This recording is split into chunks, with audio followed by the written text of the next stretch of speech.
بسم الله الرحمن الرحيم. أنا اليوم في قناة الريادة، قناة اليمن اليوم. أحييكم، أنا منصور الدروبي لقناتي الرائعة من هنا من قناة اليمن اليوم، القناة الرائدة ما شاء الله. كمال الصعفاني الحبيب ما شاء الله والنعم. نفتخر بالشعار ونفتخر بقناة اليمن اليوم. يا مرحبا يا حيا حيا بالحبيب كمال الصعفاني مدير البرامج ومخرج البرنامج. أهلا وسهلا بكم في قناة اليمن اليوم، شرفتونا وكانت حلقة ممتازة ومميزة مع الشيخ علي الضبيبي والشاعر ثامر الجبل. والنعم فيك والله. حياكم اهلا وسهلا. الله يحييك.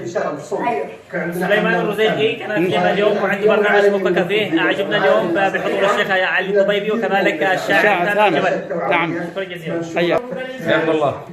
يا حيا معين العفيف اليمن اليوم. شرف الصوت. حياك الله اهلا وسهلا. كانت حلقة مميزة اليوم مع الشيخ علي الضبيبي والشاعر ثامر الجبل. ثامر ما شاء الله.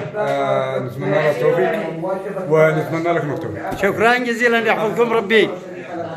بعد اطلع على الشاشة وانا احمد هذه كلمه فعاليات فقط تسليط الضوء عليه ولا كيف؟ ايش اللي بيحصل؟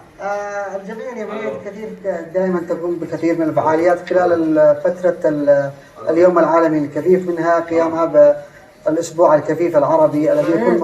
مرحبا يا داليش، القيتي مقابلة اليوم جميلة وحلوة مع الشيخ علي الضبيبي والشاعر ثامر، كيف كانت؟